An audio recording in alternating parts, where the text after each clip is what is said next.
So welcome to course session number 20 in the discrete maths 2 course. Unless I'm mistaken, this is course session number 20, which means that we are getting close to the end, as Jim Morrison would have put it a few years back.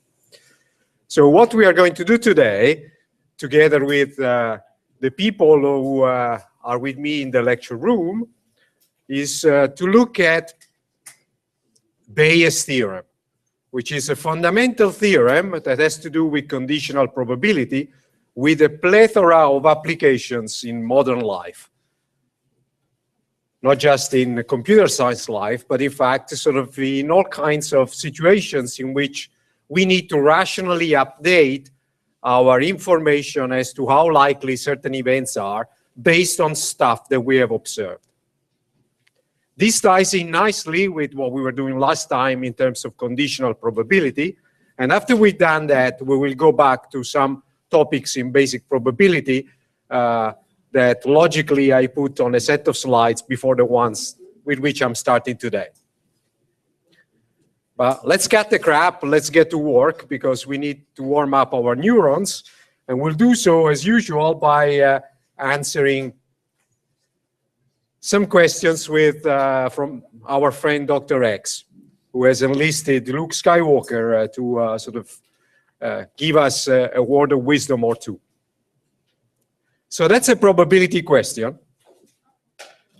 So you have a deck of cards. That's a typical 52-card French style, because if you're in Italy, then we actually use 40 cards, and they are different, completely different. So let's define two events.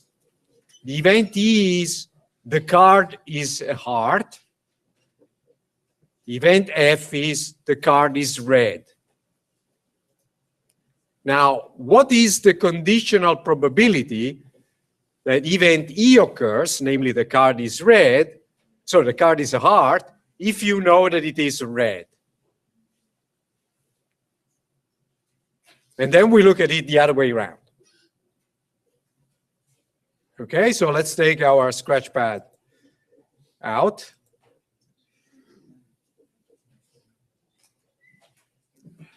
So our events were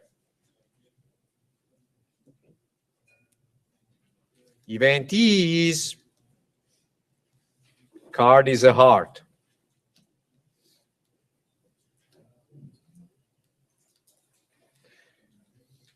Event F is card is red. So we want to figure out what is the probability that a card is red given that the card is a heart given that it's red.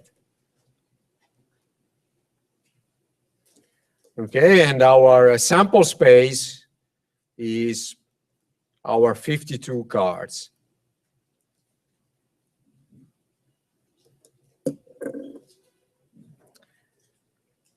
So what is the formula for computing this conditional probability?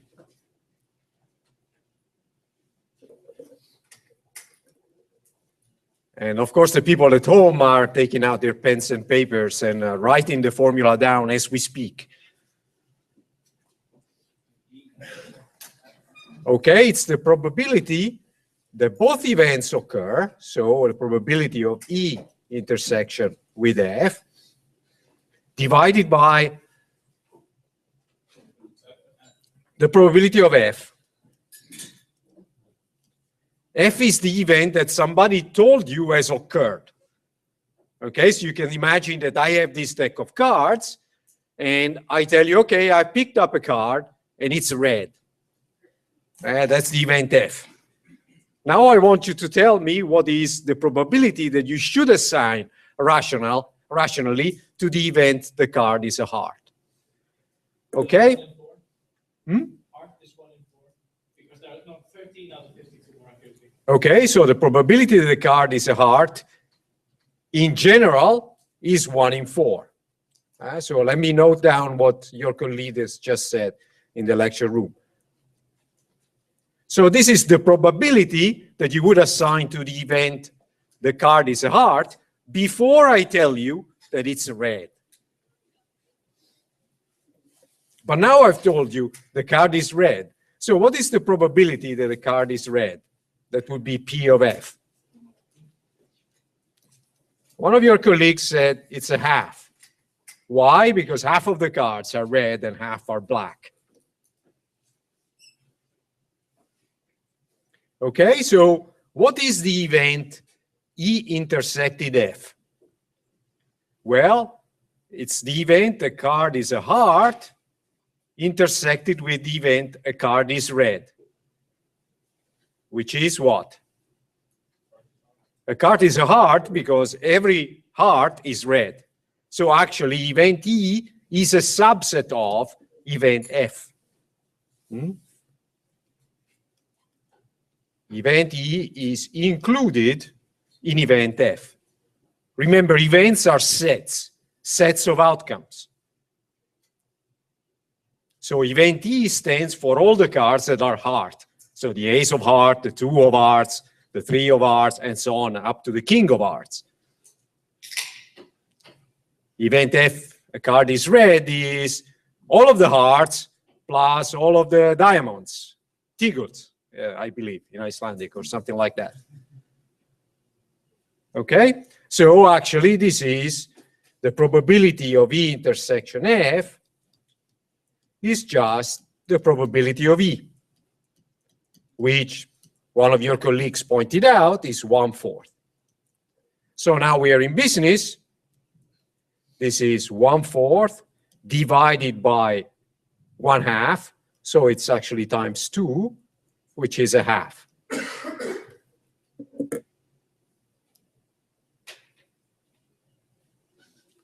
And again, this makes perfect sense. Why? Because if somebody tells you, okay, so I pick a card and I tell you it's red, well, the number of possible outcomes is not 52 anymore, which is what it was at the beginning, but it's 26. Now, what is the probability that a card is a heart? There are 13 possible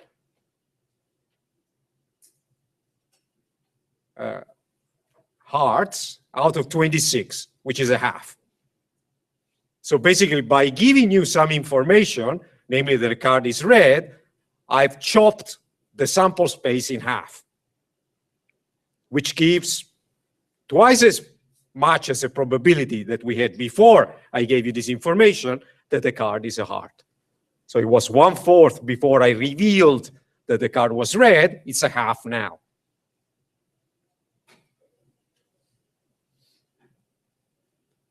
So far, so good? We'll be working with this for the first half of the lecture anyway, in several sauces. So this is the salsa sauce. Then we can do something else if you want, just so that I can get even hungrier than I'm already am. Okay, so the other possibility, the other thing that we were asked to find out is what is the probability that F occurs given that E has occurred before. Now, what does this mean intuitively? I'm asking you what the probability is that the card is red given that I tell you it's a heart. It's 1. It's a 100% probability. Why? Well, exactly because of this fact. Every heart is red. So if I tell you the card I have in my hands is a heart, then since every heart is red, it's going to be red. So this is 1. And we can figure out why it's 1 by using the formula in case you really want to see that. And of course, people really want to see that. So let's see what happens. This is, again, the probability of E intersected F, but now it's divided by the probability of E. And we saw before, in fact, we have it right above, that the probability of E intersected with F is just the probability of E. But the probability of E divided by the probability of E is 1.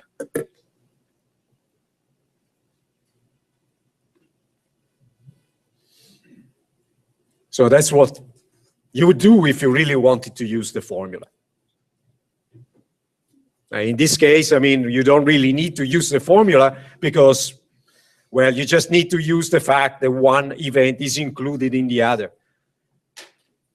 So if I tell you E, you will also know that F must hold, because everything which is in E is also in F. So it's really the set inclusion, which is here, gives you the answer in the other case.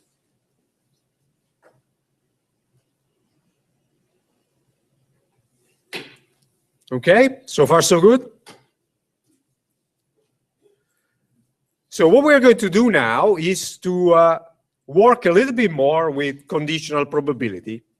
And we will see something which is called Bayes' theorem or Bayes' rule or Bayes' law, which is really nothing but another version of this formula for computing probabilities, conditional probabilities. It's just a slightly expanded version of this formula, which turns out to be eminently applicable to many situations in real life. At least if by real life we mean computer science life, but not just computer science life, any kind of statistics.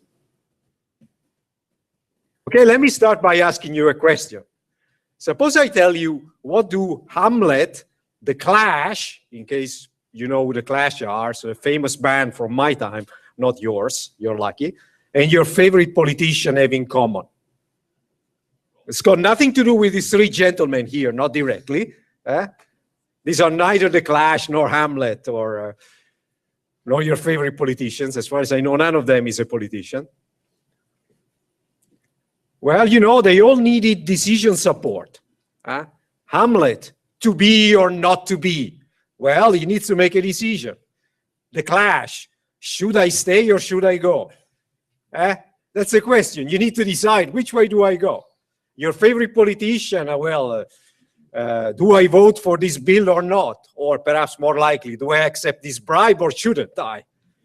Sorry, I hope none of you is a politician, but I'm Italian, so I'm pretty cynical as far as politicians are concerned. And I think you guys have learned that you should be too, even though a few years ago, nobody believed that this would happen here. Well, lucky you.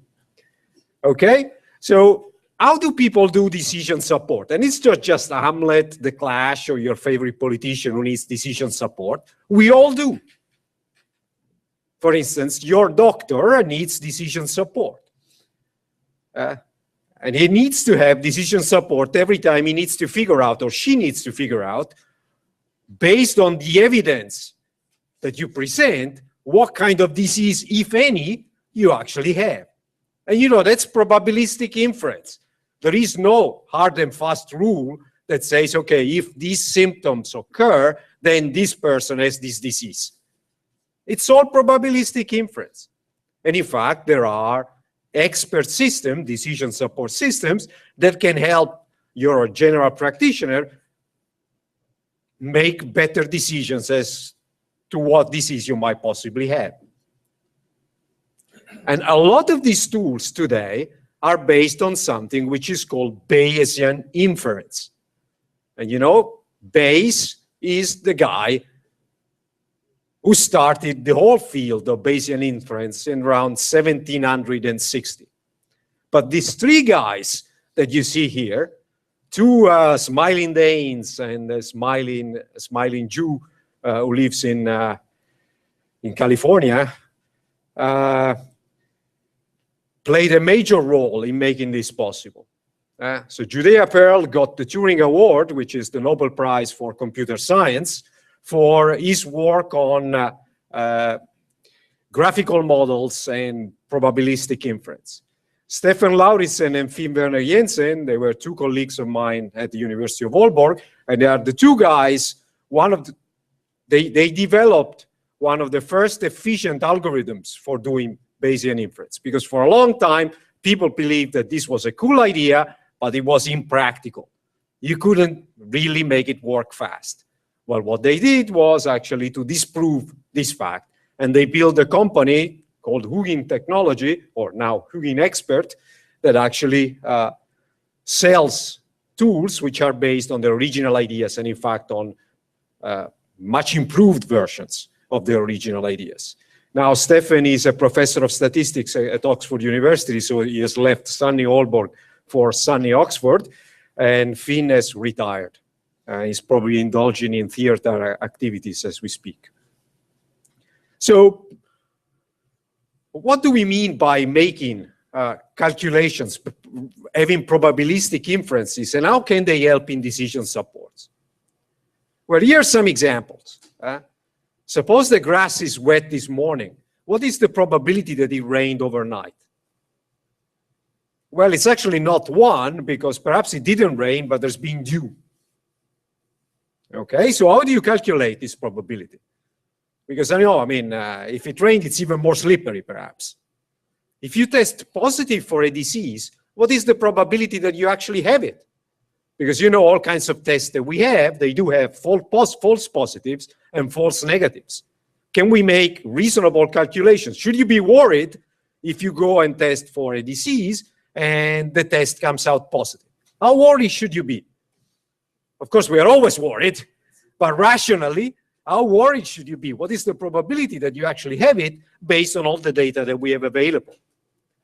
And finally, and perhaps closest to all of us, if we get an email message that contains the words shrink, mortgage, enlarge, and P star, where you can fill whatever the wild card with what makes sense there, what is the probability that it is spam? It's basically 1, because everybody promises to shrink your mortgage and increase something else. Okay, so the fact is that we use always, in all these scenarios, we can use the same tool to calculate all these probabilities. And this tool is Bayes' theorem. Now, ladies and gentlemen, this is the first formulation of Bayes' theorem, because we are going to see a slightly more expanded formulation, which is useful for calculations. So suppose that you have 2 events, both of them possible, that is to say they have non-zero probability, and you want to calculate the conditional probability that F occurs given that somebody tells you that E has occurred. Okay, we already have a formula for calculating that. That's the probability of the intersection of E and F divided by the probability of E. So what this theorem does is just to rephrase this in an equivalent way. It just tells you that instead of the probability of the intersection on the numerator above the fraction, you can actually put this quantity here, which is often easier to compute based on the kind of evidence that we will have. And this says, okay, you multiply the probability that F occurs with the probability that E occurs, given that you've seen F.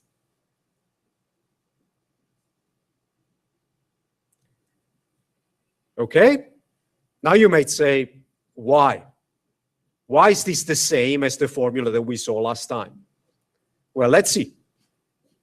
And in fact, you will see that this is just really a minor reformulation of what we saw before. But minor doesn't mean useless. In fact, in this case, simple, and not only in this case, I would say very often, simple is beautiful. And simple reformulation can turn something into something which is even more useful than it was before. Okay, so why is this true? Scratchpad, hello, would you like to give me another one? Well, I'll get another one anyway. Okay, so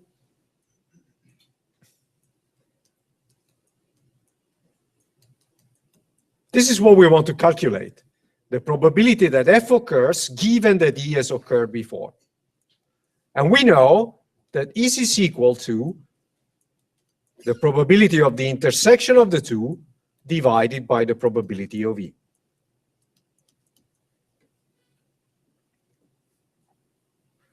But now you might recall that we saw a slight reformulation of this formula in terms of multiplication of probabilities of things.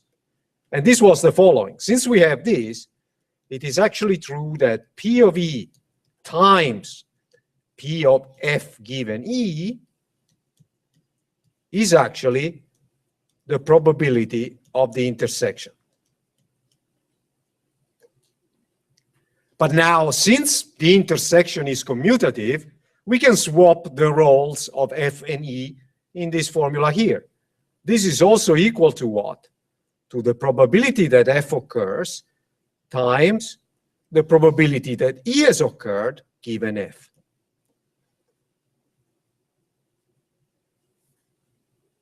You know, sort of E intersection F is the same as F intersection E, so we can swap the roles of E and F everywhere and obtain an equivalent formula. But now, let's plug the formula in this red circle instead of P intersection F up here.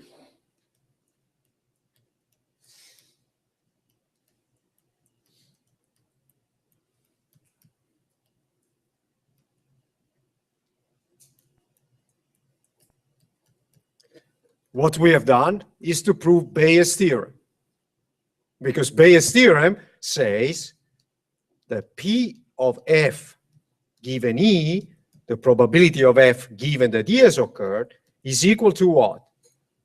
The probability of F times the probability that E has occurred given F divided by the probability of E.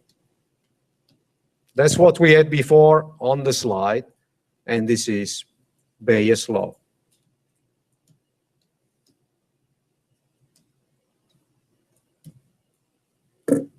We proved it without even realizing that we were proving anything.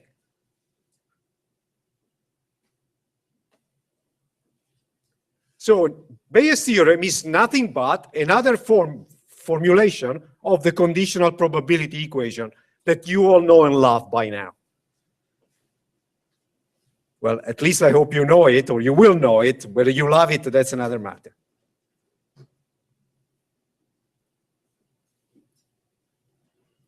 Okay? Shall we put this to work? Let's do it. Or as the Nike advertisement would tell you all the time, let's do it. Just do it. So here's an example. It's a typical example in which Bayes' theorem comes in handy. Suppose you have two coins. You know that one coin is fair. That is to say, it's unbiased. If you flip it, you get half of the times on average. So the probability that you get a head is a half. The probability that you get a tail is a half. The other coin, on the other hand, is biased, is unfair. Head comes 3/4 of the time.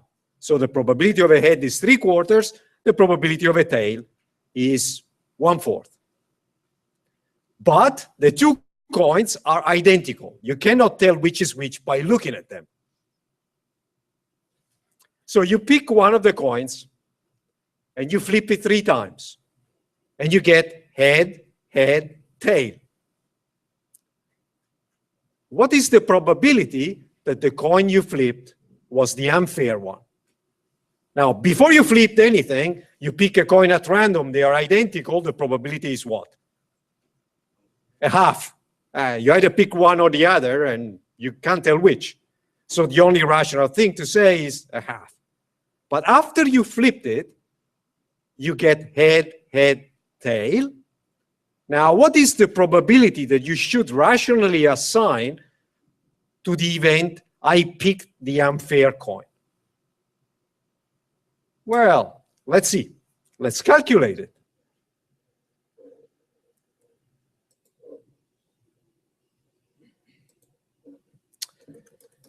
So let me write Bayes' theorem again for you. The probability of F given E is equal to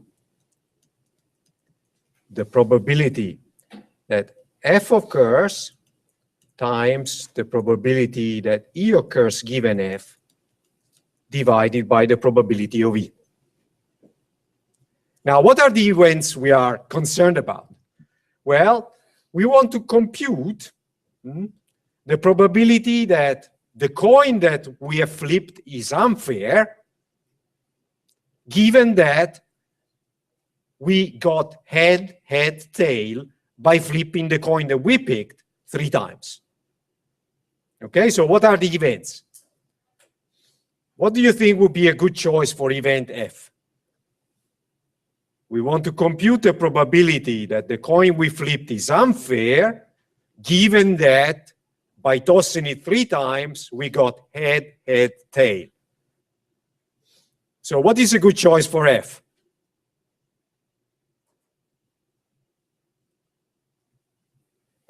That's not a trick question. No.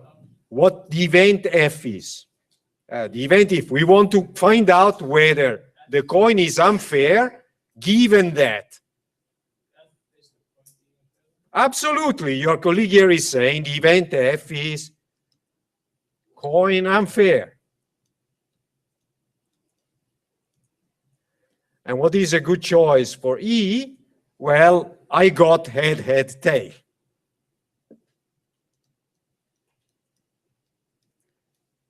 Is the outcome of 3 flips.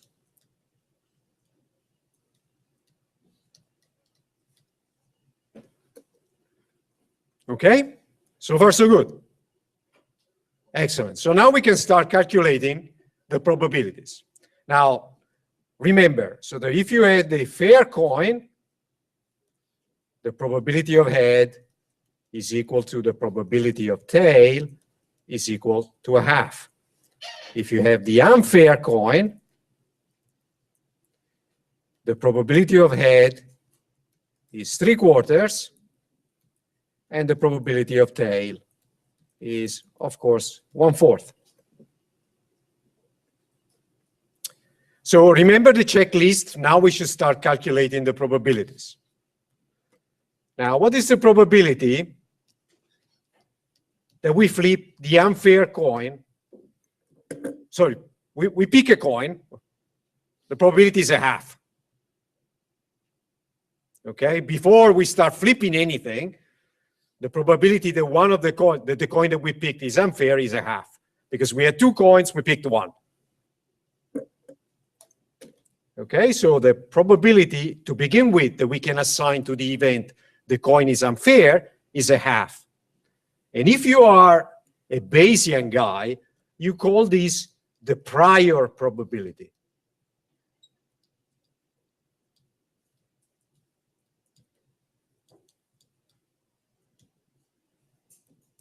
What does this mean? This means that it's the probability that you assign to the event in question before you actually observe anything. Okay, before we flip the coin at all, the only thing we can say is that I picked one of 2 coins randomly, so the probability that I picked the unfair one is 1/2.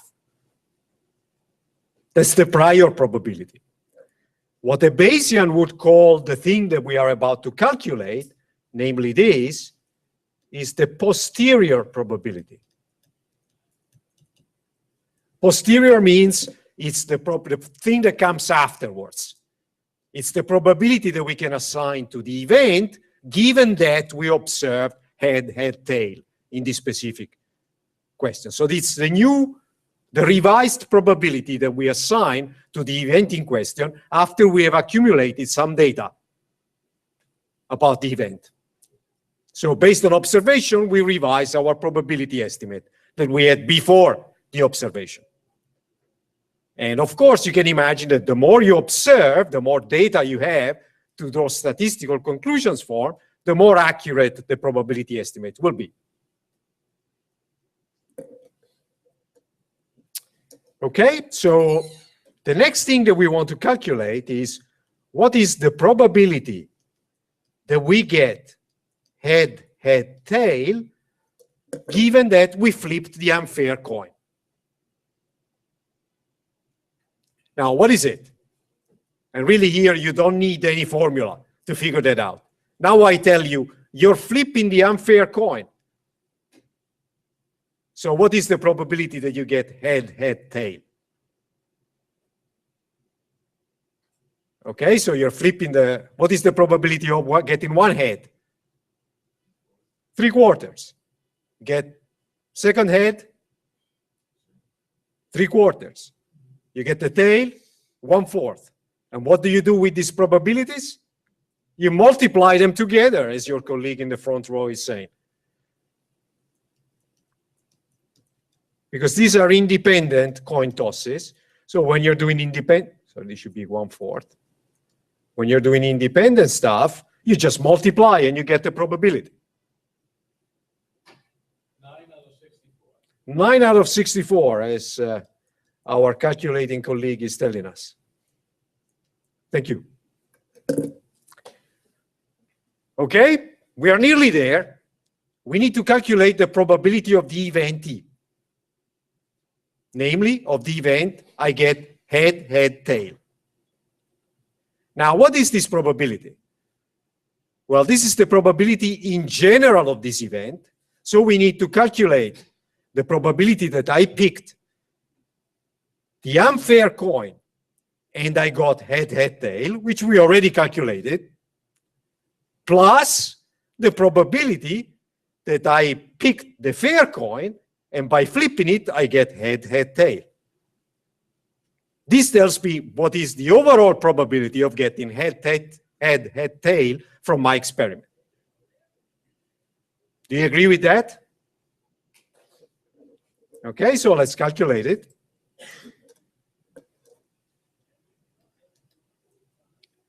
The probability of E is 9/64, which is what we calculated. Namely, this is the probability of getting head, head, tail if I was flipping the unfair coin, plus a half, which is the probability of picking the fair coin.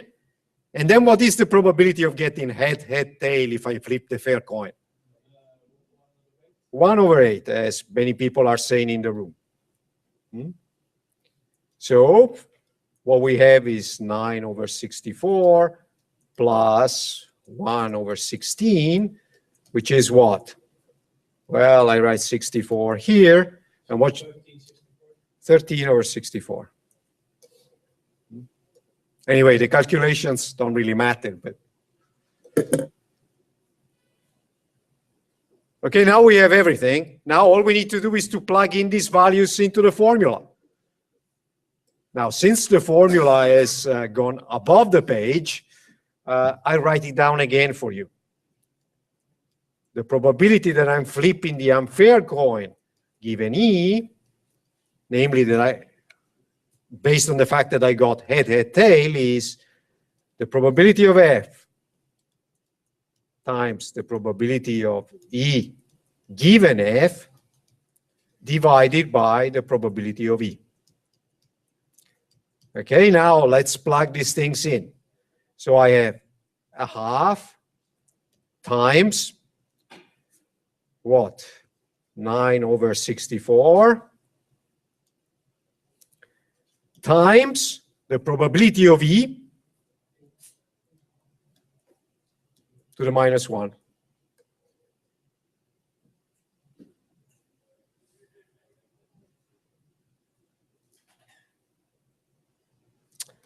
Okay, so Wait, is that half multiplied by the 9? just a second.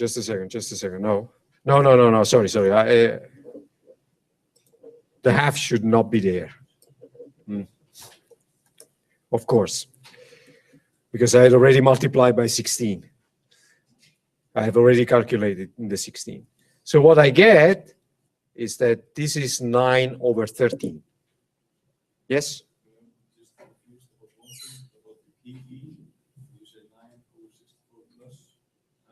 Yes. Why do you say half times 1/8 and not half times 9/64 plus half? Okay, so the question is, why is the probability of E this one? Okay, so let me get back to this point in a second. That's a very good point, because in fact it brings us to a slightly more expanded formulation of Bayes' theorem. So let me give you first the intuitive explanation. So the probability, the event E is I got head, head, tail. Now, how can you get head, head, tail? Well, you had two coins. So either you got it, so you can get it by flipping either of the two coins. So one of them is fair, the other one is unfair. So what is the overall probability of getting head, head, tail by flipping the coin 3 times? Well, you pick one coin. If it's the unfair one, then you can choose the unfair one with probability 1/2.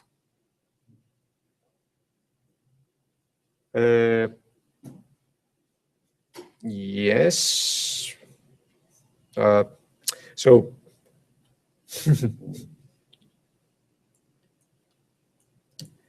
that's the thing. Yeah, absolutely. So talking about doing the calculations right, huh? So we are getting there, but it's absolutely. So this is 1/2 times 13/64. Okay.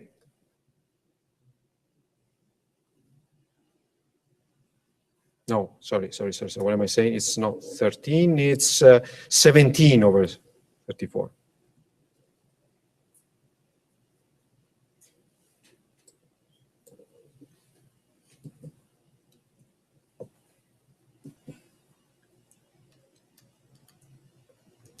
Why?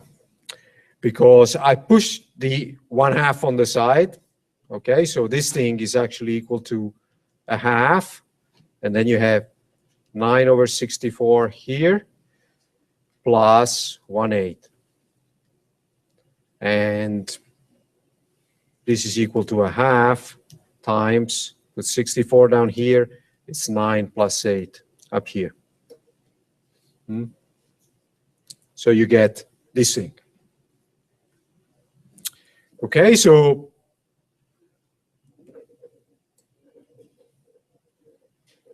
let's remove this. Now, what is this? This is 1/2 times 9/64 divided by probability of E, which is 1/2 times 17/64. Now, this disappears. These things cancel out. So we have 9/17.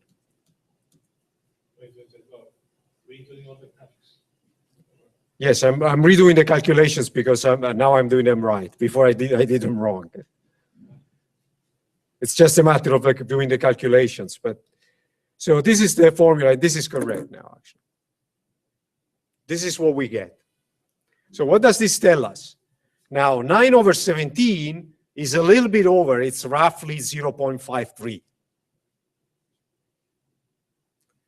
So now our estimate of having tossed the unfair coin is actually increased. The probability that we toss the unfair coin is a little bit above 1/2. Why? Because we got head, head, tail. And this makes sense somehow.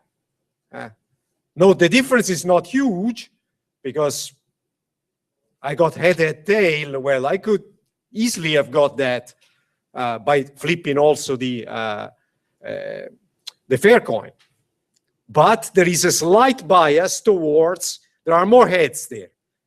So it's slightly more likely, and in fact, 0.03 roughly more likely that I picked the unfair coin. Very slight. But on the other hand, suppose that I flip the coin 3 times, and now my event E is I got tail, tail, tail. If you redo the calculations, and I encourage you to do them at your leisure, you will see that the probability, your estimate, that you flip the unfair coin will have gone down considerably to the initial estimate of half. Why? Because this is, if you flip the unfair coin, this is an event whose probability is 1/64.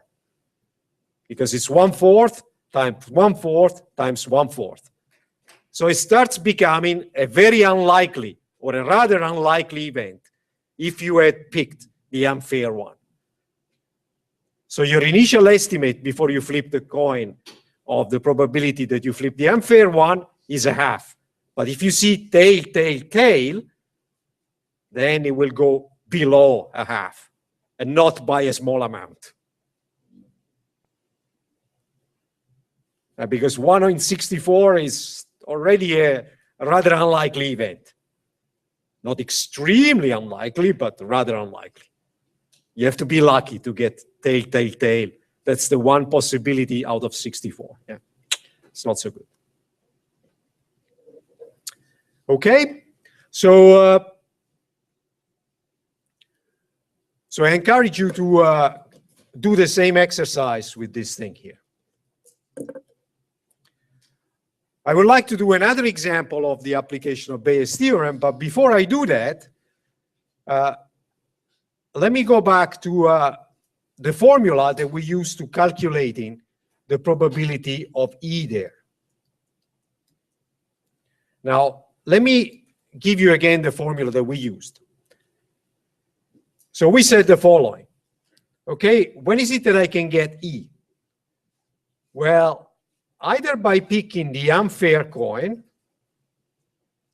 and then getting E given that I pick the unfair coin, or, which becomes a plus in the formula, I have picked the fair coin, but in general, this means I pick the complement event from F. This is what F with the overbar means, the complement of F. So either I am in event F, or I'm not in event F, which means all the rest, times the possibility, the probability that I get E, given that I did not pick F.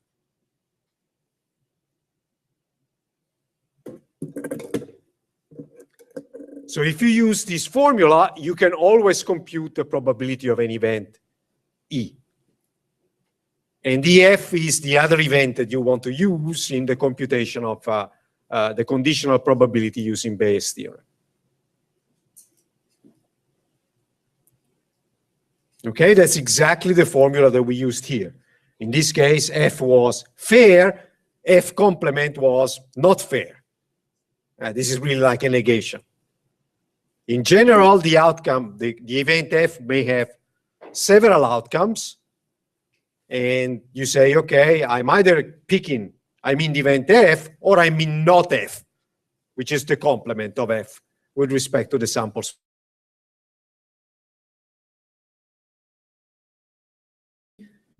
Depending on whether you are in F or in not F. And this formula turns out to be extremely useful as well. So that's why I'm marking it in red. And I'm encouraging you to remember it.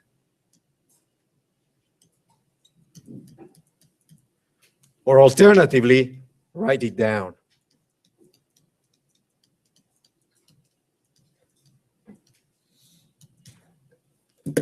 Or alternatively, just do both, because they don't need to be mutually exclusive. And in fact, there's really very little to remember here because this is a very natural formula. And you know, one of the cool things about, I believe, this type of courses like this one is that you don't really need to remember very much. It's not about memory, it's about understanding. And at the exam, you can take a 1 A4 sheet of paper with all the things you need to remember. And there are so few that, in fact, you will not know what to write on this A4 sheet of paper. you have too much space and too little to note down, which is good. Why? Because when you actually need to look for a formula, there is no point in looking between 100,000 different formulae. You will not find them, especially under stress. But there are very few. You can immediately zoom in the right one because you know which is the right one. You don't need your visual memory. Okay, and this was a commercial break.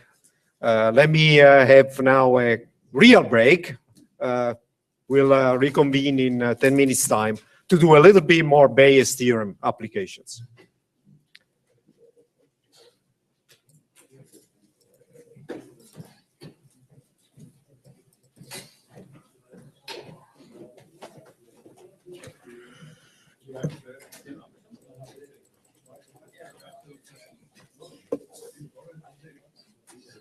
Yeah.